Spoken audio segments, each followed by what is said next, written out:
फिलहाल दो दवाओं का बड़ा चर्चा है। एक का नाम है मुंजारो या मोउंजारो, जो भी कह लीजिए, और दूसरी का नाम है विगोवी। नाम थोड़े अजीब से हैं, लेकिन फिर भी सबकी जुबान पर हैं। कम से कम इनकी चर्चा तो बहुत ज्यादा है, क्योंकि ये दवाइयां घर बैठे वजन कम करने का दावा करती भी हैं। लेकिन ये सब इतना सीधा नहीं है कि वजन बढ़ा तो जाकर केमिस्ट से ये दवाई ले ली और वजन घट गया। पिछले दिनों देश के कुछ सेलिब्रिटीज की वजन घटने की वीडियोस बहुत वायरल हुई, जिसमें वो बहुत कमजोर और अजीब से भी दिख रहे थे।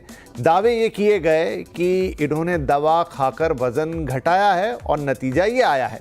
हालांकि उन्हीं सेलिब्रिटीज ने कई जगहों पर ऐसे दावों का खंडन भी किया। लेकिन अब अगर देश के डॉक्टर ही वजन घटाने के इस तरीके पर, यानी इन दवाओं के जरिए वजन घटाने की बात पर सवाल उठा रहे हैं, तो इसका क्या मतलब है? आईएमए यानी इंडियन मेडिकल एसोसिएशन ने अपील की है कि इन दवाओं को ओवर द काउंटर यानी सीधे जाकर केमिस्ट से ना खरीदा जाए या ऐसा करने से रोका जाए, और डॉक्टर भी प्रिस्क्रिप्शन में लिखते वक्त ध्यान रखें। यहां तक कि आईएमए कह रहा है कि स्पेशलाइज्ड डॉक्टर यानी किसी एंडोक्रिनोलॉजिस्ट या फिर डायबिटोलॉजिस्ट से ही ये दवा लिखी जाए तो बेहतर है, या वही इसे लिख कर दें तो सही है।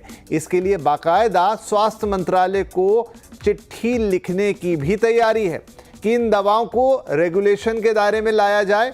तो आज हम इसी पर चर्चा करेंगे कि आखिर ये शो हम आपके लिए क्यों लाए हैं कि अब त्योहारों के मौसम में ज्यादा खाना, जमकर खाना, तला गला खाना बहुत आम बात है, और वजन का बढ़ना भी।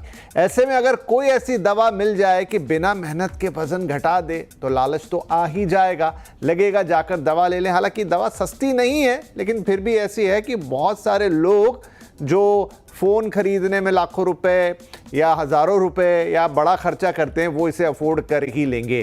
तो